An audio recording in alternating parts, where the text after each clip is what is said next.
Olá, o meu nome é Egon Sholakian. Hoje, gostaria de discutir uma das questões mais importantes da ciência climática, o aquecimento dos oceanos.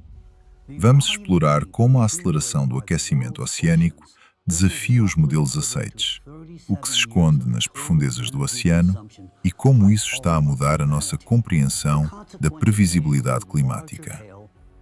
Já estamos a assistir não apenas a eventos climáticos extremos e isolados, mas a sinais de uma desestabilização sistémica do sistema climático do planeta.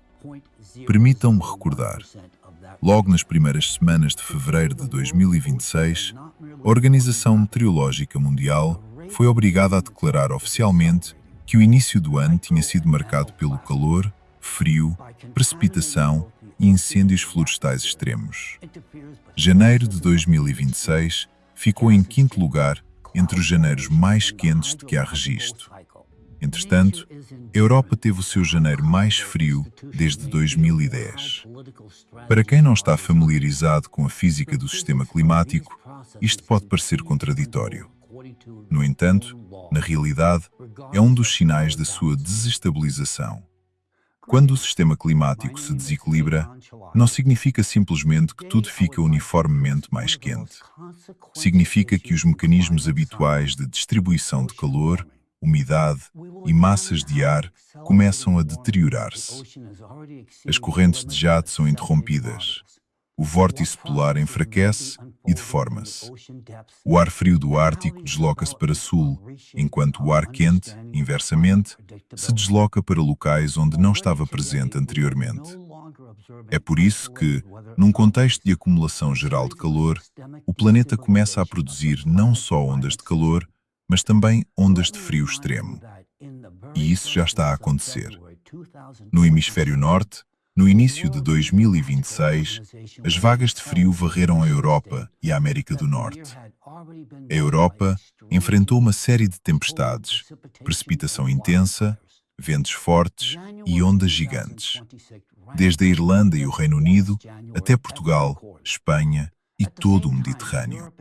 Ao mesmo tempo, o hemisfério sul conheceu um calor recorde, alimentando incêndios de grandes proporções na Austrália, no Chile e na Patagónia. No sudeste de África, as chuvas torrenciais provocaram inundações devastadoras, particularmente em Moçambique. Aí, pelo menos 600 mil pessoas foram afetadas pelas inundações. Centenas de milhares foram forçadas a fugir das suas casas e aproximadamente 30 mil casas foram destruídas ou seriamente danificadas. Estes desastres naturais ocorrem em diferentes partes do mundo, mas o sistema climático interliga-os através de um processo comum, o aquecimento anormal dos oceanos. É o oceano, quando aquecido de forma anormal, que transfere cada vez mais o excesso de energia e umidade para a atmosfera, o que leva à formação de tempestades, chuvas intensas e ondas de calor e frio. No entanto, é importante compreender que o oceano não aquece e interage com a atmosfera em condições estéreis, sendo que outro fator antropogénico já interferiu neste frágil sistema. Os micro- e nanoplásticos, ao poluírem o oceano e a atmosfera, interferem com as trocas de calor e de gases, com a formação de nuvens e com o ciclo da água. O vapor de água no ar não se condensa em gotas de chuva espontaneamente. Isto requer partículas em torno das quais se possa aglomerar, os chamados núcleos de condensação. Normalmente, estas partículas incluem poeira, sal marinho, fuligem e outros aerossóis. Atualmente, os nanoplásticos estão presentes em quantidades significativas, tanto no oceano como na atmosfera, e a investigação moderna mostra que estas partículas podem influenciar a microfísica das nuvens e da precipitação. Especificamente, um estudo de 2024, publicado no Journal of the American Chemical Society, mostra que os plásticos atmosféricos podem participar nos processos de formação de nuvens e, devido às suas propriedades físicas, atuam como potenciais núcleos de condensação e partículas que facilitam a formação de gelo. Por outras palavras, os micro- e nanoplásticos influenciam diretamente a formação de nuvens e a condensação da umidade, e, por conseguinte, a natureza, a localização e a intensidade da precipitação.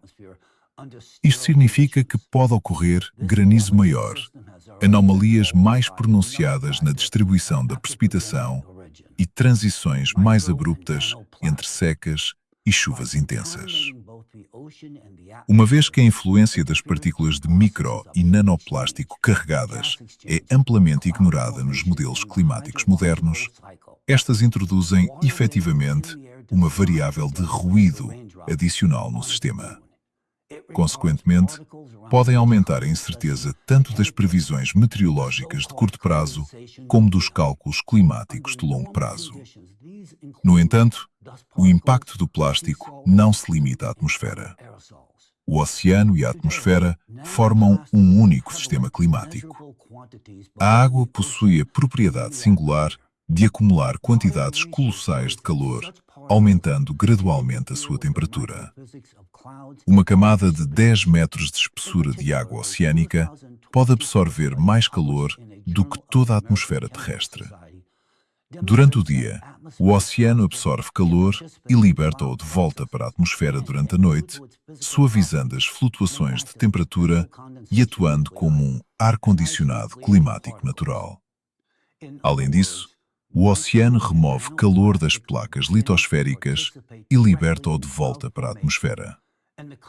Existem fortes indícios de que a poluição oceânica em larga escala, por micro e nanoplásticos, está a começar a perturbar este sistema termorregulador finamente ajustado.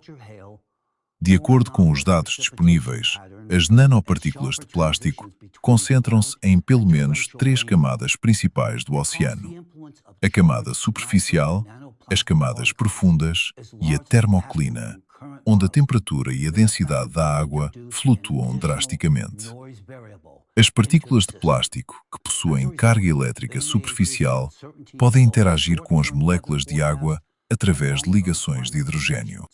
Isto pode alterar as propriedades físico-químicas da água do mar, retardando a transferência de calor para a atmosfera e criando zonas de acumulação de calor dentro do oceano. E aqui chegamos a uma questão fundamental. Sim, de acordo com as nossas estimativas, os micro e nanoplásticos têm um impacto significativo no regime térmico do oceano mundial. Podem interromper a troca de calor, alterar as propriedades da água, dificultar a troca gasosa entre o oceano e a atmosfera e influenciar a formação de nuvens e o ciclo hidrológico. No entanto, apesar da gravidade deste impacto, é importante compreender claramente: os micro e nanoplásticos não são uma fonte de calor. Apenas interrompem o mecanismo natural de dissipação de calor. Isto levanta a questão crucial: se os micro e nanoplásticos não geram calor, qual é a fonte do calor adicional atualmente registado no oceano? Para responder a esta questão, vamos aos factos. Os oceanos do mundo não estão apenas a aquecer rapidamente hoje. O próprio processo está a acelerar.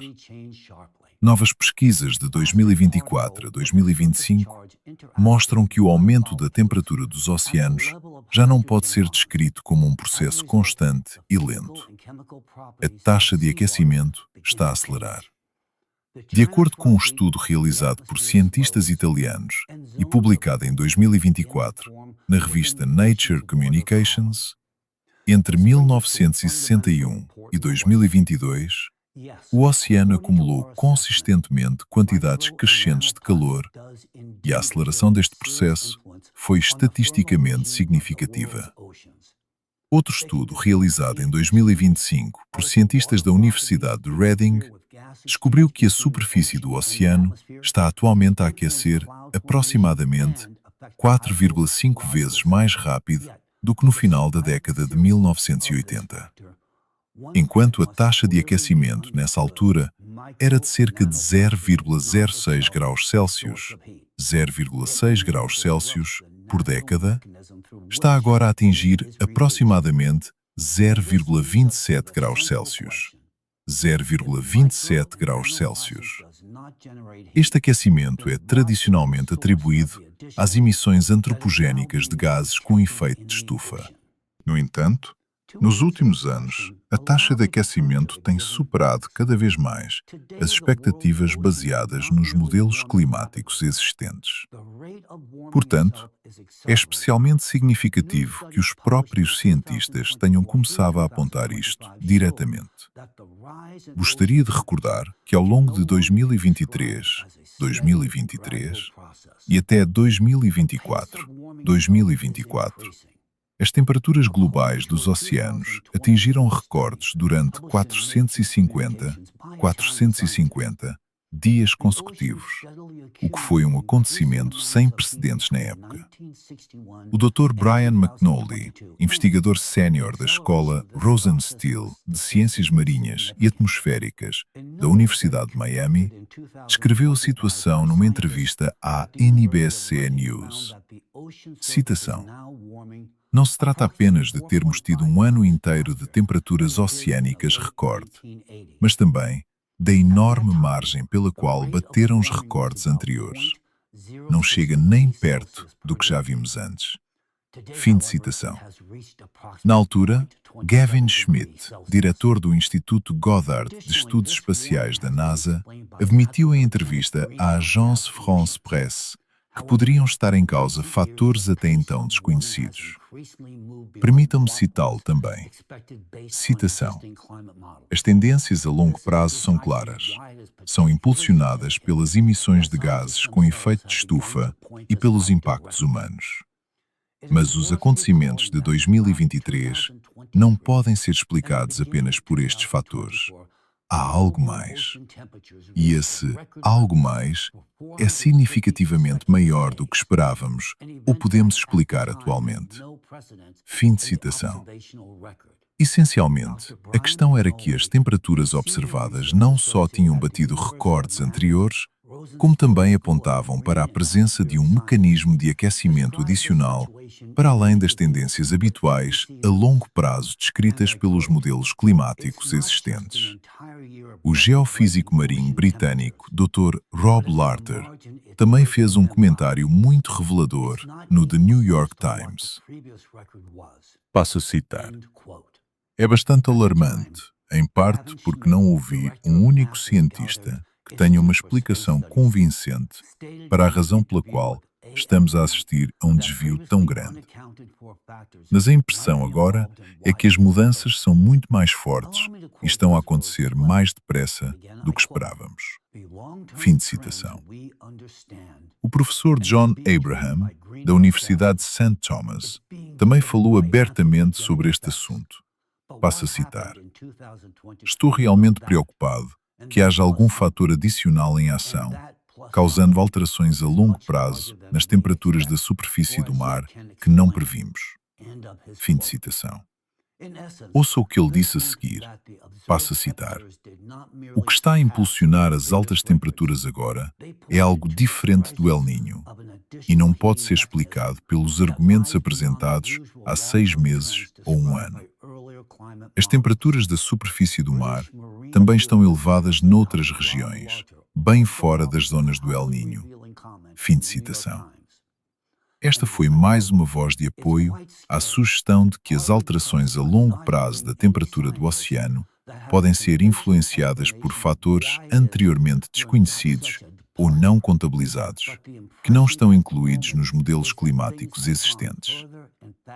Igualmente importante é o facto de o aquecimento anómalo do oceano não ter cessado em 2025.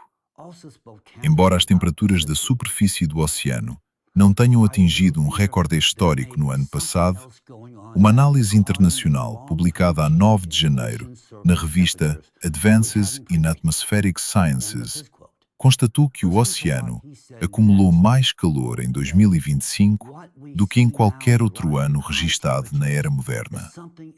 Por outras palavras, embora as temperaturas da superfície do oceano não tenham estabelecido um recorde absoluto, a quantidade total de calor absorvida pela coluna de água durante o ano foi recorde. A quantidade total de calor acumulada pelos oceanos do mundo conhecida como conteúdo de calor oceânico, aumentou em 23 zetajoules em 2025. Isto equivale a aproximadamente 37 anos do consumo total de energia da humanidade. Se de facto existe um fator adicional a atuar sobre o sistema climático, não contabilizado nos modelos existentes, então pode muito bem ser uma das razões pelas quais o oceano está a aquecer não só rapidamente, mas a um ritmo acelerado. O ano de 2025 é particularmente importante, precisamente porque nos permite vê-lo com maior clareza. A superfície do oceano não apresentou um aquecimento recorde nesse ano. No entanto, a quantidade de calor acumulada por toda a coluna de água foi a maior alguma vez registada. Isto permite-nos chegar a uma conclusão fundamental. Em 2025, este fator desconhecido não estava a atuar à superfície do oceano. É possível que os seus efeitos se manifestem posteriormente à superfície do oceano. Mas já é claro, em 2025, uma quantidade recorde de calor adicional entrou no oceano. É aqui que a questão se torna extremamente urgente. Permita-me repetir. Se os micro e nanoplásticos apenas retêm calor, interrompendo a sua dissipação natural, mas não produzem realmente calor, então de onde vem este aquecimento adicional do oceano? Para compreender esta questão, vamos mergulhar nas profundezas do oceano. Estudos recentes mostram que o aquecimento está a ocorrer não só à superfície, mas também nas camadas mais profundas do oceano. Cientistas da Administração Nacional Oceânica e Atmosférica, dos EUA, NOAA, descobriram que, na bacia argentina, a profundidades superiores a 4.500 metros, foi observado um aquecimento de 0,02 graus Celsius por década entre 2009 e 2019. À primeira vista, isto pode parecer insignificante. No entanto, não estamos a falar de um pequeno volume de água, mas sim de volumes colossais de água no oceano profundo. E elevar a temperatura de uma tal massa, mesmo que numa fração de grau, requer um tremendo influxo de energia. Além disso, a estas profundidades, as flutuações de temperatura são tipicamente medidas em milésimos de grau, o que significa que a alteração registada foi centenas de vezes maior do que as flutuações normais. Um padrão semelhante é observado nas águas a sul do Círculo Polar Ártico. Em 2020, os oceanógrafos do Instituto Alfred Wegener e do Centro Helmholtz para Investigação Polar e Marinha descobriram que, nas 3 décadas anteriores, as águas do Mar do Weddell, na Antártida, a profundidades superiores a 2.000 metros, aqueceram 5 vezes mais depressa do que o resto do Oceano Mundial. Enquanto isso, os 700 metros superiores da água, segundo os próprios investigadores, praticamente não apresentaram aquecimento. Em 2018, num artigo publicado na revista Oceanography, os cientistas sublinharam que já existe um consenso crescente na comunidade científica de que o aquecimento oceânico está também a afetar camadas mais profundas do que 2.000 metros. É importante realçar que, de acordo com a revisão, a profundidades superiores a 4.000 metros, as bacias oceânicas profundas mais a sul estão a aquecer aproximadamente 10 vezes mais rapidamente do que as do norte. Este consenso refletiu-se também no relatório de 2013 do painel intergovernamental sobre alterações climáticas, baseado em vários outros estudos. O relatório reconheceu que o oceano está a aquecer não só a superfície. Uma camada de água a profundidades de 700 a 2.000 metros tem vindo a acumular calor desde, pelo menos, 2003. O IPCC observou ainda que o aquecimento afetou profundidades muito maiores, desde os 3.000 metros até quase ao fundo do mar, particularmente nas águas profundas da Antártida. Além disso, O relatório refere explicitamente que as maiores taxas de aquecimento em profundidade a nível global foram observadas a aproximadamente 4.500 metros de profundidade. Isto significa que este aquecimento está a ocorrer muito próximo do fundo do mar. O IPCC enfatizou que o oceano profundo é muito menos estudado do que a superfície, dado que os dados disponíveis destas profundidades são ainda extremamente limitados. Contudo, o relatório observa que o aquecimento das águas profundas e de fundo faz parte de um quadro mais amplo. O oceano está gradualmente a absorver o excesso de calor em camadas cada vez mais profundas, absorvendo mais de 90% do desequilíbrio energético do sistema climático. Na minha opinião, a discussão deveria ter-se centrado há muito tempo não só no aquecimento da superfície, mas também nas alterações das camadas mais profundas do oceano. Este é um facto fundamental. A radiação solar não explica suficientemente o aquecimento das camadas profundas, pois penetra na coluna de água até uma profundidade de aproximadamente 200 metros e, mesmo considerando a mistura vertical, a influência do aquecimento superficial pode estender-se até um máximo de 700 metros. Uma hipótese amplamente aceite defende que as águas superficiais são inicialmente aquecidas pelo Sol e pela atmosfera, após o que a circulação global transfere gradualmente esse calor para as camadas mais profundas.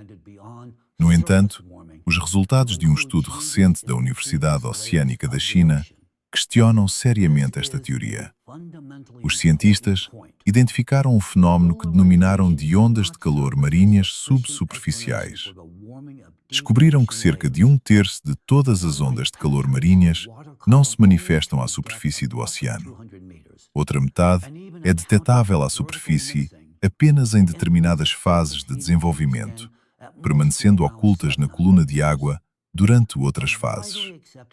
Se a atmosfera fosse a principal fonte de calor, seria lógico esperar que as anomalias térmicas surgissem primeiro à superfície e depois se propagassem para baixo. Contudo, as observações revelam um quadro diferente. Uma parcela significativa das ondas térmicas existe independentemente do aquecimento da superfície. Tudo isto aponta para a necessidade de considerar seriamente a possibilidade de uma fonte de energia adicional actuar a partir de baixo. O problema é que esta parte do oceano é a menos estudada.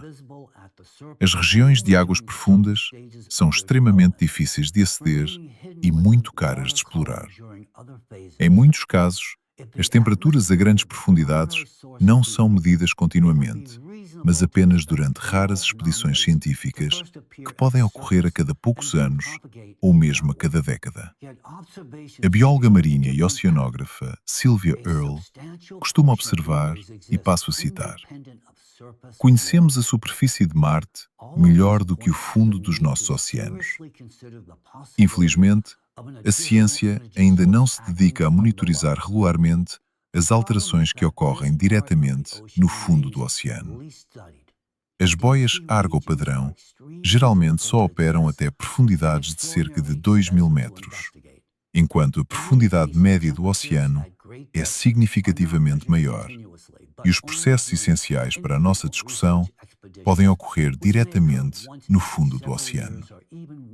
Em maio de 2025, investigadores da Ocean Discovery League publicaram um artigo sobre a nossa ignorância em relação às profundezas oceânicas.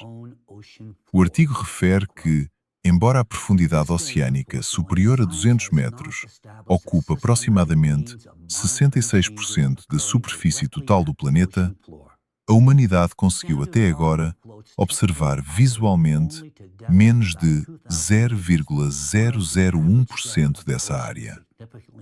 Esta área corresponde aproximadamente a 1/10 do tamanho da Bélgica. Infelizmente, isto significa algo muito importante. Ainda observamos o fundo do oceano não como um sistema continuamente monitorizado, mas como um vasto território escuro, iluminado apenas ocasionalmente pelo feixe de uma lanterna. O que está a ver no ecrã é um mapa da atividade de mergulho em águas profundas de 1958 a 2024, retirado do artigo que mencionei anteriormente.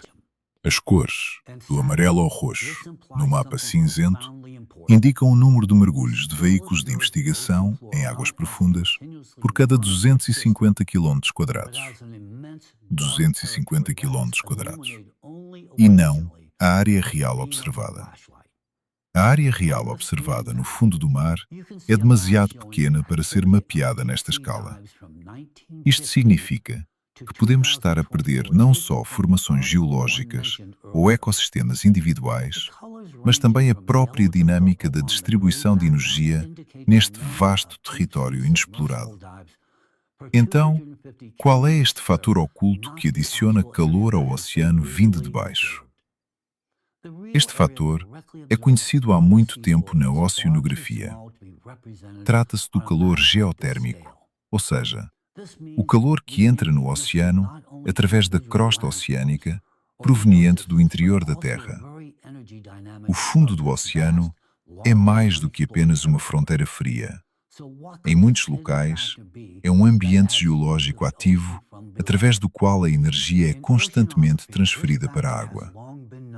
O fundo oceânico, sobre o qual sabemos tão pouco, alberga um vasto número de estruturas geológicas inexploradas. Vulcões submarinos, falhas tectónicas, dorsais mesooceânicas e fontes hidrotermais. Esta vasta porção do nosso planeta está escondida debaixo de água. Nestas zonas de atividade vulcânica e tectónica, o fluxo geotérmico é mais intenso. Tradicionalmente, acreditava-se que o fluxo geotérmico era demasiado pequeno em comparação com a energia solar para influenciar significativamente o aquecimento global dos oceanos. E por isso, o calor do interior da Terra era frequentemente tratado como um fator de fundo menor e quase constante. No entanto, gostaria de esclarecer um ponto muito importante.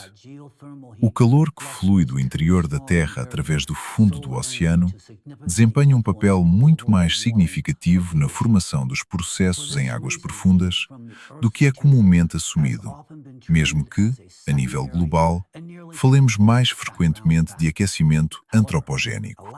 Por exemplo, a modelação numérica, que inclui o fluxo de calor geotérmico, mostra que a circulação de água fria no fundo do mar, perto da Antártida, aumenta aproximadamente 33%.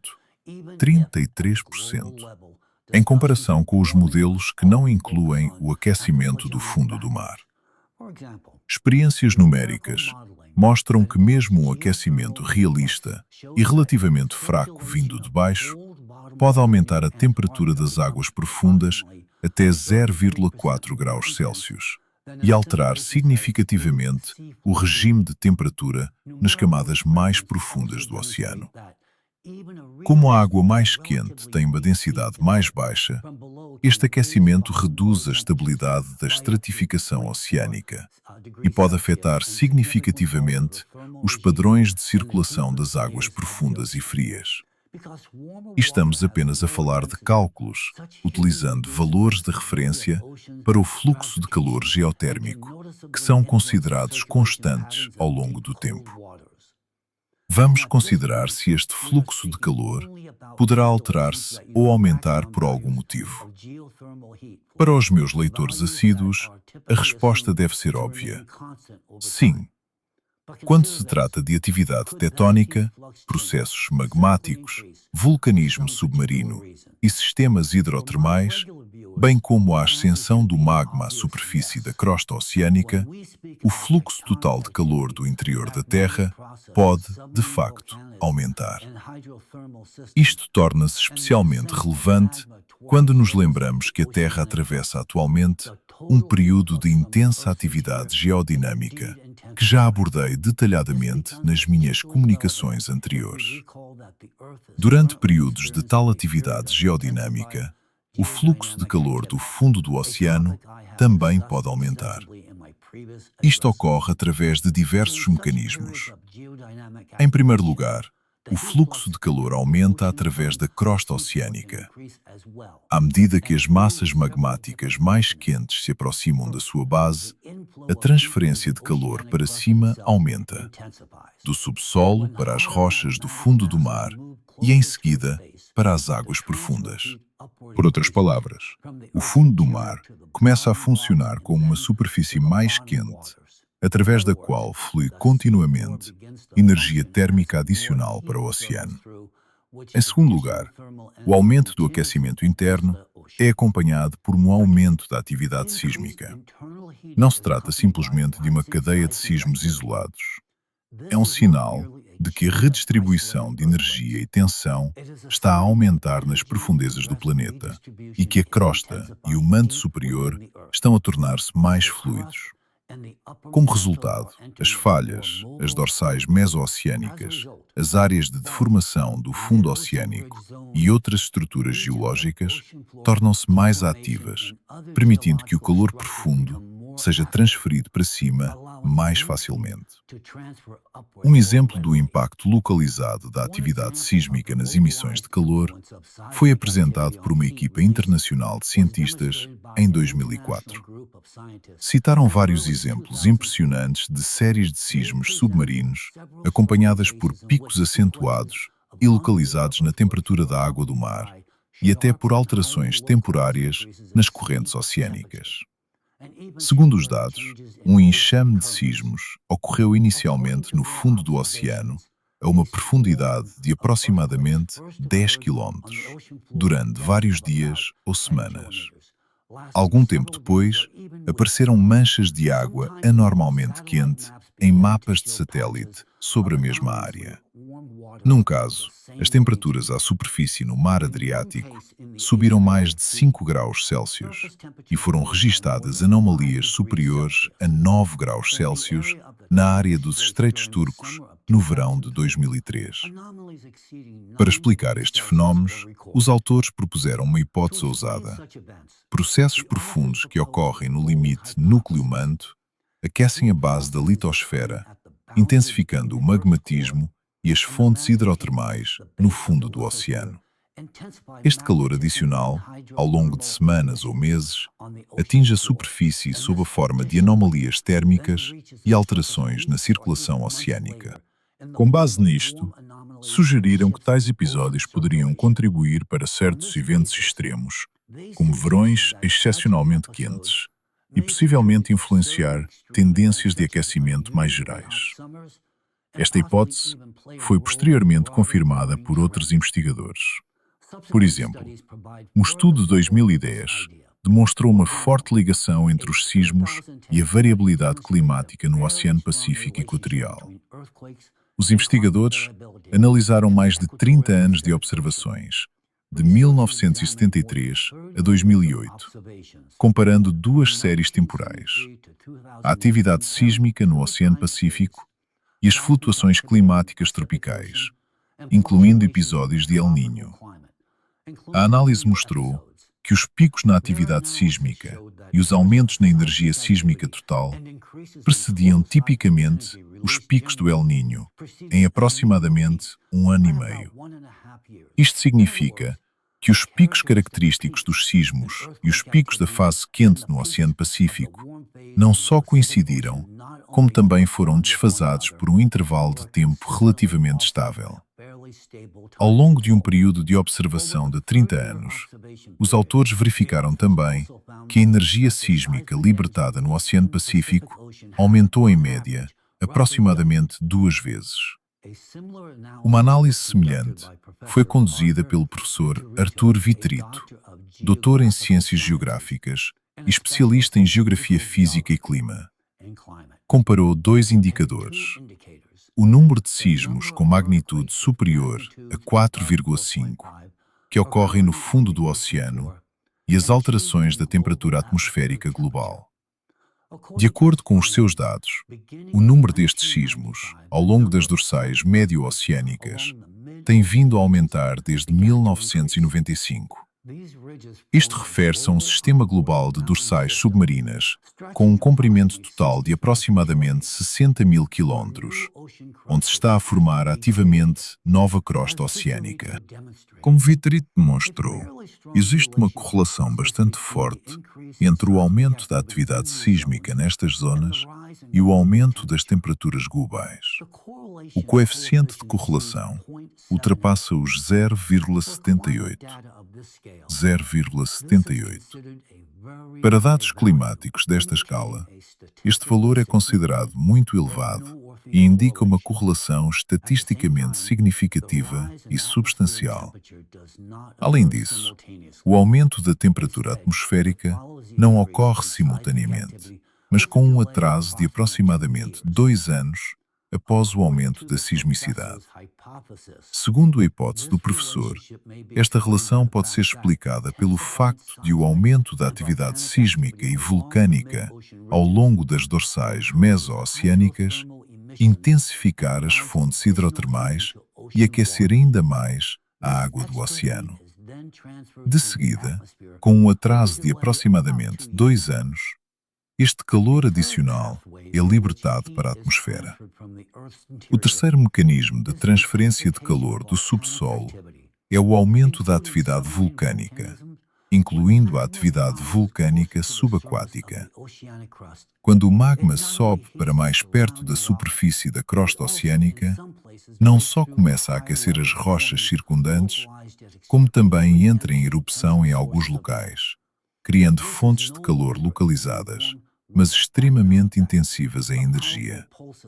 Esta deixa de ser uma atividade de fundo uniforme e fraca, passando a gerar poderosos pulsos de transferência de calor para o oceano. É importante notar que o vulcanismo subaquático não é uma exceção rara, mas sim uma das principais formas de atividade vulcânica na Terra.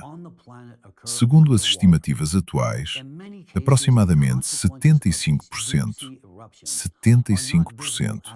de todas as erupções vulcânicas do planeta ocorrem debaixo de água, e as consequências destas erupções em águas profundas são frequentemente invisíveis à superfície do oceano.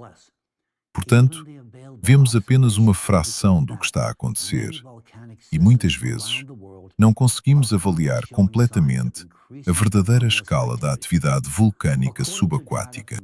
Ainda assim, as observações existentes mostram que a atividade anómala está a aumentar em muitos sistemas vulcânicos em todo o mundo.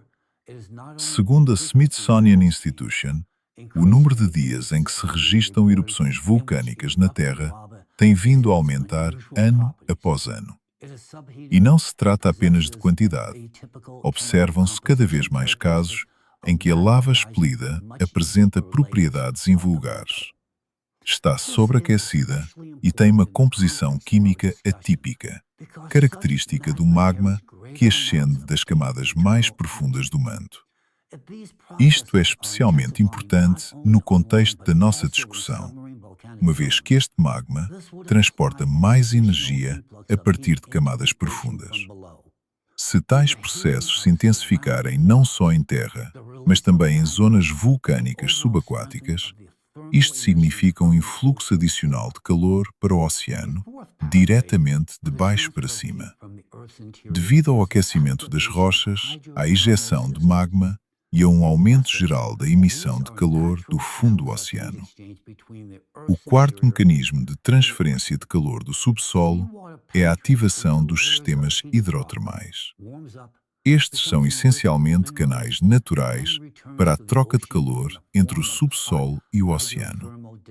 A água do mar penetra na massa rochosa aquecida, aquece, enriquece-se com minerais e regressa ao oceano sob a forma de emissões hidrotermais quentes. Se a energia interna da Terra aumentar, estes sistemas começam também a operar com mais intensidade, transferindo mais calor para a água. Por fim, é importante compreender o ponto-chave. Durante os períodos de ativação geodinâmica, não é apenas um pouco mais de calor que entra no oceano vindo de baixo para cima. todo o sistema de transferência de energia do subsolo para a água se intensifica. O fluxo de calor de fundo através do fundo do oceano aumenta, assim como as emissões de calor localizadas nas zonas de falha, o vulcanismo e a atividade hidrotermal. Durante estes períodos, o fundo do oceano deixa de ser apenas uma fronteira e passa a ser uma fonte de calor muito mais ativa. Além disso, estas fases de ativação variam em magnitude. Episódios relativamente moderados alternam com intervalos mais intensos, quando uma quantidade significativamente maior de energia penetra na crosta profunda do planeta. Durante estas fases mais intensas, o interior aquece mais intensamente, o magma ascende mais ativamente, a deformação da crosta intensifica-se, o número e a magnitude dos sismos aumentam e o vulcanismo intensifica-se, resultando em ainda mais calor a ser transferido para o oceano a partir das profundezas. Por outras palavras, não estamos a falar de flutuações aleatórias ou anomalias isoladas. Estamos perante um processo geodinâmico de grande escala, no qual a energia aumenta no interior da Terra, é convertida em calor interno e libertada através do fundo do oceano. Isto significa que a contribuição geotérmica para o aquecimento oceânico já não deve ser considerada apenas um fator de fundo secundário, mas sim o fator capaz de aumentar significativamente o aquecimento. Isto levanta uma questão metodológica fundamental. Apesar de vários estudos científicos demonstrarem de forma convincente que a energia geotérmica contribui significativamente para o aquecimento oceânico, esta componente continua a ser praticamente ignorada na maioria dos modelos de aquecimento oceânico e simulações climáticas existentes. Não estará na altura de reconsiderar este aspecto e, no mínimo, começar a testar sistematicamente cenários em que o fluxo geotérmico variável é considerado um fator amplificador independente? O aquecimento oceânico anómalo não é brincadeira. Trata-se de um fator que amplifica diretamente as inundações, as chuvas anormais, o granizo, as tempestades, os ventos e os furacões. Se o oceano é aquecido não só por cima, mas também por baixo, devido a um influxo adicional de calor profundo, então ignorar este mecanismo já não é uma cautela científica, mas sim uma cegueira perigosa. Será que vamos mesmo esperar até que o oceano aqueça ao ponto de eventos extremos familiares atingirem um nível de intensidade totalmente novo? Mega tornados, mega tempestades e mega furacões? Repito, o aquecimento oceânico não é linear, mas sim acelerado. Neste contexto, é realmente surpreendente a facilidade com que continuamos a confiar em modelos que têm apresentado resultados significativamente desfasados relativamente à realidade observada há vários anos.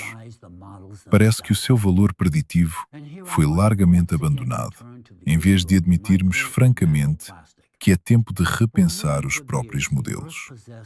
Aqui, devo voltar ao tema dos micro e nanoplásticos.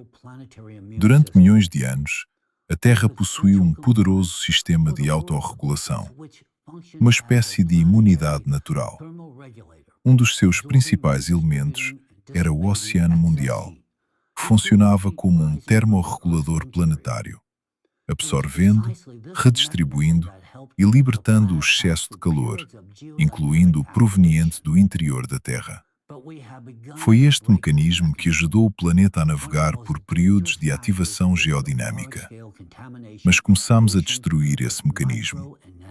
Um dos fatores mais perigosos é a poluição em larga escala dos oceanos por micro e nanoplásticos. Este já não é apenas lixo na água, mas uma substância que interfere com as próprias leis físicas da troca de calor oceânica. As consequências da perturbação de mecanismos de transferência de calor, finamente ajustados sob a influência de micro e nanoplásticos, são muito mais graves do que se pensa. O oceano não está apenas a aquecer, está a tornar-se menos eficaz na remoção de calor, incluindo aquele que deveria escapar do interior da Terra durante os períodos de atividade geodinâmica. Isto significa que as placas litosféricas estão a arrefecer de forma menos eficiente e que parte do calor profundo está a começar a acumular-se no sistema. Esta é uma interferência muito séria no mecanismo termorregulador do planeta, criando o risco de que o atual período de atividade geodinâmica seja mais intenso do que qualquer outro já experimentado na Terra. Como resultado, estamos perante um novo tipo de crise combinada, na qual a fonte de calor adicional é o aumento da atividade geodinâmica da Terra, enquanto os micro e nanoplásticos bloqueiam os mecanismos naturais de remoção deste calor e, simultaneamente, interrompem os processos atmosféricos. A humanidade ainda não está preparada para uma crise destas. Hoje, a janela de oportunidade para agir já não se mede em décadas, é medida em anos. E digo isto não como um recurso retórico, mas com base na velocidade das mudanças que já estamos a observar. O aquecimento acelerado dos oceanos, o aumento das anomalias climáticas, o aumento da instabilidade sísmica e vulcânica e a acumulação exponencial contínua de micro e nanoplásticos na hidrosfera e na atmosfera. No meio das rápidas mudanças nos oceanos, continuar a abordar estas questões com negociações intermináveis acarreta sérias consequências.